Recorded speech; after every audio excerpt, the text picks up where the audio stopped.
నమస్తే అండి. Welcome to our channel సలాం సైనిక. ఈరోజు ఈ వీడియోలో ఈ మధ్య కాలంలో బాగా ఎక్కువగా కమెంట్ చేసిన విషయాల్లో చాలా ముఖ్యమైనది రేషన్ కార్డుకి సంబంధించి. ఈ రేషన్ కార్డ్ ఎక్స్ సర్వీస్మెన్ ఎలా తీసుకోవాలి, దీనికి సంబంధించిన కండిషన్స్ ఏంటి అనే విషయాలన్నీ ఈరోజు ఈ వీడియోలో మాట్లాడుకున్నాం. ఆల్రెడీ కొంతమంది తీసుకున్నారు కూడా, వారు ఏ విధంగా తీసుకున్నారనే విషయాన్ని కూడా ఈరోజు ఈ వీడియోలో డిస్కషన్ చేసుకోవడానికి ప్రయత్నిద్దాం. దయచేసి ఆఖరి వరకు చూడండి. ఇన్ఫర్మేటివ్ కనిపిస్తే ప్రతి ఒక్క ఎక్స్ సర్వీస్మెన్కి, సర్వింగ్ సోల్జర్స్కి ఈ వీడియో షేర్ చేయడానికి ప్రయత్నించండి. ఇక వీడియోలోకి వెళ్దామండి. ముఖ్యంగా ఇక్కడ ఏదైతే కండిషన్స్ ఉన్నాయో ఈ కండిషన్స్ బట్టి చూస్తే ఒక ఎంప్లాయీ కానీ అలాగే పెన్షనర్ కానీ ఈ యొక్క రేషన్ కార్డుని తీసుకోవడానికి ఎట్టి పరిస్థితుల్లో అతను ఎలిజిబుల్ కాదు. ఎందువల్ల అంటే ఇక్కడ చూద్దాం. ముందుగా గ్రామీణ ప్రాంతాల్లో ఎవరికైతే మంత్లీ 10,000 బిలో ఉంటుందో, అలాగే బిలో ఇన్కమ్ ఉండాలి, అలాగే వారికి 3 ఎకరాలు మాగాని 3 ఎకరాల కంటే తక్కువ, అలాగే మెట్ట భూమి 10 ఎకరాల కంటే తక్కువ ఉంటేనే తను ఎలిజిబుల్ అనమాట. ఇంకో విషయానికి వస్తే వారికి 4 వీలర్ వెహికల్ ఉండకూడదు. ఒకవేళ ఉన్నా అది ట్యాక్సీ క్యాబ్ అయి ఉండొచ్చు, లేదా ట్రాక్టర్ అయి ఉండొచ్చు. దీనివల్ల వారికి ఎటువంటి ఎఫెక్ట్ పడదు, వాళ్ళు రేషన్ కార్డు అప్లై చేసుకోవచ్చు. ఇక కమర్షియల్ వెహికల్స్ ఉన్నాయంటే వారికి ఎలిజిబుల్ కాదనమాట.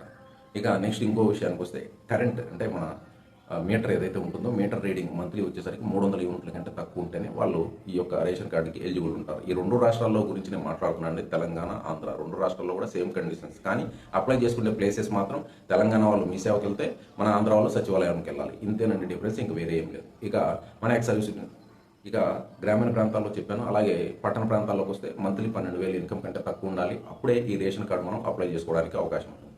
ఇక ఇప్పుడు ఎంప్లాయీస్ విషయానికి వద్దాము. ఎంప్లాయీస్ విషయానికి వస్తే ఎవరిది కూడా ఈ రోజుల్లో ఎక్కడ పనిచేస్తున్నప్పటికీ మినిమం 25,000కి తక్కువ ఎవరికి శాలరీ లేదు ఎంప్లాయీస్ విషయానికి వస్తే.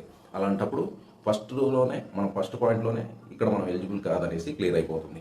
ఇక ఆ తర్వాత 4 వీలర్, ఇక వారికి పొలం ఉండే విషయం, ఇవన్నీ ఇక మాట్లాడడం అవసరం లేదనుకుంటున్నాను నేను. ఇక ఇంకొక విషయానికి వస్తే జీరో ఫైలింగ్ ఇన్కమ్ ట్యాక్స్ చేస్తున్నప్పటికీ మనకి ఈ రేషన్ కార్డు వచ్చే అవకాశం లేదు. ఇదండి విషయం. ఇది గ్రామీణ ప్రాంతాల్లో, పట్టణ ప్రాంతాల్లో విషయం చెప్పాను. అలాగే ఇక ఎంప్లాయీ విషయం చెప్పాను. ఇప్పుడు ఎక్స్ సర్వీస్మెన్ విషయానికి అలాగే పెన్షనర్ విషయానికి వద్దామండి. ఎక్స్ సర్వీస్మెన్ అలాగే పెన్షనర్ వీళ్ళు ఎవరైనా కానీ ఈ పరిధిలో వచ్చినట్లయితే, 10,000 నుండి 12,000 పరిధిలో వచ్చినట్లయితే, ఈ కండిషన్స్ అన్నీ మీకు అప్లై అవుతున్నాయి అనుకుంటే తప్పకుండా మన సచివాలయంలో కానీ అలాగే మీ సేవా కేంద్రాల్లో కానీ వెళ్ళి మనం అప్లై చేసుకోవడానికి ఖచ్చితంగా అవకాశం ఉందండి. ఇక ఎక్స్ సర్వీస్మెన్ గురించి ఇప్పుడు మనం మాట్లాడదామండి. ఎక్స్ సర్వీస్మెన్ సిపాయికే మినిమం 20,000 వరకు పెన్షన్ వస్తుంది కనుక, ఇక 20,000 అంటే మనం చెక్ చేసుకోవచ్చు. 10,000 నుంచి 12,000 ఇన్కమ్ ఎవరికైతే తక్కువ వస్తుందో అంతకంటే కూడా వారికి మాత్రమే అవకాశం ఉందన్నా కనుక ఇక్కడ అవకాశమే లేదని మనకు అర్థమైపోయింది. అయితే ఇలాంటి కండిషన్స్లో కూడా కొంతమంది ఎక్స్ సర్వీస్మెన్ ఎలా రేషన్ కార్డు తీసుకున్నారనే విషయము ఇక్కడ క్వశ్చన్ మార్క్గా ఉంది. ఈ విషయం గురించి కూడా ఇప్పుడు మనం డిస్కషన్ చేసుకుందాం.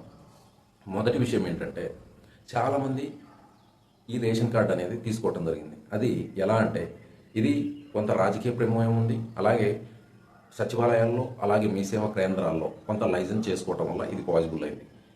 ఓకే, ఇది ఫస్ట్ విషయం. రెండో విషయానికి వస్తే ఆ ఫ్యామిలీ మొత్తంతో పాటు, అంటే ఇప్పుడు ఇంటి పెద్ద నేనున్నాను, నాకు 2 పిల్లలు, ఫ్యామిలీ ఉంది, వీరందరితో పాటు వారి ఆధార్తో పాటు మ్యాపింగ్ అవ్వకపోవటం రెండో కారణం వీరికి ఈజీగా ఈ రేషన్ కార్డు అనేది రావడానికి. ఇక మూడో విషయం ఏంటంటే వారి ఆస్తులు ఏవైతే ఉన్నాయో, పొలము, స్థలము, అలాగే ఇంకా ఏవైనా ఉన్నట్లయితే అవన్నీ కూడా తన పేరున రిజిస్టర్ కాకపోవడం మూడో కారణం. ఈ కారణాలన్నీ గమనించినట్లయితే ఇక్కడ తన పేరున లేకపోవటం, తన ఫ్యామిలీ పేరున లేకపోవటం వల్ల తను ఈ రేషన్ కార్డుకి ఎలిజిబుల్ అవ్వటం జరిగింది. అంటే ఆ ఇంటి పెద్ద ఆ రేషన్ కార్డులో ఉండటం జరగదు, తన వైఫ్ అండ్ పిల్లలు మాత్రమే ఉండటం జరుగుతుంది. ఈ విధంగా ఆ రేషన్ కార్డు అనేది పొందడం జరుగుతుంది. ఈవెన్ సిఏపిఎఫ్ వాళ్ళు, అంటే సిఆర్పిఎఫ్ వాళ్ళు అవ్వచ్చు, తర్వాత ఐటీబీపీ వాళ్ళు అవ్వచ్చు, ఇట్లా పారామిలిటరీ ఫోర్సెస్ వాళ్ళు కూడా ఈవెన్ ఈ రేషన్ కార్డులు అనేది తీసుకోవడం జరిగింది. వాళ్ళు ఈవెన్ అమ్మఒడి పథకం కూడా చాలా చాలా సంవత్సరాలుగా పొందడం జరుగుతుంది. అలాగే ఇంటర్ డిగ్రీ పిల్లలు కూడా స్కాలర్షిప్లు, అప్పుడు వారికి అమౌంట్ 30,000 అలా అమౌంట్ కూడా జగన్ గారి టైంలో వచ్చేవి. ఆ అమౌంట్ కూడా పొందిన దాఖలాలు ఖచ్చితంగా ఉన్నాయండి. సో ఇప్పుడు అర్థమైంది కదండి ఎలా ఈ ఎక్స్ సర్వీస్మెన్లు రేషన్ కార్డు పొందగలిగారు. ఇక ఫైనల్గా ఇక్కడ ఒక విషయాన్ని నేను మన రాష్ట్ర పెద్దలు, మాజీ సైనిక సంఘాల అధ్యక్షులు, అలాగే మన ఎవరైతే సీఎం గారు, అలాగే లోకేష్ గారు, మన ఎమ్మెల్యే ఎంపీలు ఎంతమంది ఉన్నారో అందరికి కూడా నేను రిక్వెస్ట్ చేసుకోవడం ఏంటంటే, ఉన్న ఊరిని, కన్న తల్లిని, ఫ్యామిలీని వదిలి దేశ సరిహద్దుల్లో అతి చిన్న వయసులో వెళ్ళి దేశ సరిహద్దుల్లో మంచు కొండల్లో పహారా కాస్తూ తమ దేశానికి రక్షణ గోడలా నిలుస్తున్న ప్రతి సైనికుడికి ఏదైనా ఒక వెల్ఫేర్ స్టేట్ గవర్నమెంట్ తరఫు నుండి ఇవ్వాలనుకుంటే కనీసం ఒక బాధ్యతతో ఆలోచించినట్లయితే ఇలాంటి చిన్న చిన్న రేషన్ కార్డులు ఎక్స్ సర్వీస్మెన్లకి ఇష్యూ చేయడం పెద్ద విషయం కాదు. ఎందువల్లంటే తనకి వచ్చే మిడిమిడి పెన్షన్ అంటే 20 నుంచి 25 వేల మధ్య వచ్చే ఆ పెన్షన్తో తను తన ఫ్యామిలీని, వారి చదువులు, వారి అన్ని విధాల అవి చూసుకునేసరికి చాలా కష్టమవుతుంది ప్రస్తుతం ఉన్న పరిస్థితుల్లో. అలాంటి వ్యక్తికి మనం ఏదైనా వెల్ఫేర్ చేయగలిగితే అది చాలా పెద్ద సహాయం అవుతుందని నా ఉద్దేశం. దయచేసి రాష్ట్ర పెద్దలు ఈ విషయాన్ని గమనించి ఈ పాయింట్ను కూడా నోట్ చేసుకొని ఈ వెల్ఫేర్ని ఎక్స్ సర్వీస్మెన్స్కి అంత చేయగలిగితే చాలా కృతజ్ఞతాభావంతో ఉంటారనేది నా అభిప్రాయం. ఇది మా ఎక్స్ సర్వీస్మెన్ తరఫున అందరం కూడా రిక్వెస్ట్ చేసుకుంటున్నామండి. దయచేసి ఒకసారి ఆలోచించండి. ఎలాగో స్టేట్ గవర్నమెంట్ నుంచి రిలీజ్ చేసిన ఏదైతే పొలాల కొరకు, స్థలాల కొరకు రిలీజ్ చేసిన ఈ జీవోలు ఏవైతే ఉన్నాయో అవి పేపర్లకే పరిమితమైపోయాయి. వీరికి ఇచ్చేంత భూములు కూడా స్టేట్స్లో లేవని చెప్తున్నారు.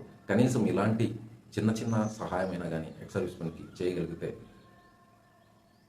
వారు చేసిన త్యాగాలకి మనం ఒక గౌరవం ఇచ్చిన వారం అవుతామని నేను ప్రాధాయపడుతున్నాను అండి. ఇక నెక్స్ట్ ఏదైతే హౌస్ ట్యాక్స్ ఎగ్జామ్స్ ఇస్తున్నారో అది హర్షదాయకం అండి ఎక్స్ సర్వీస్మెన్స్కి, అలాగే సిఏపిఎఫ్ వారికి, సర్వింగ్ సోల్జర్స్కి అందరికీ. దానికి ఎంతో ధన్యవాదాలు అవకాశం ఇచ్చినందుకు.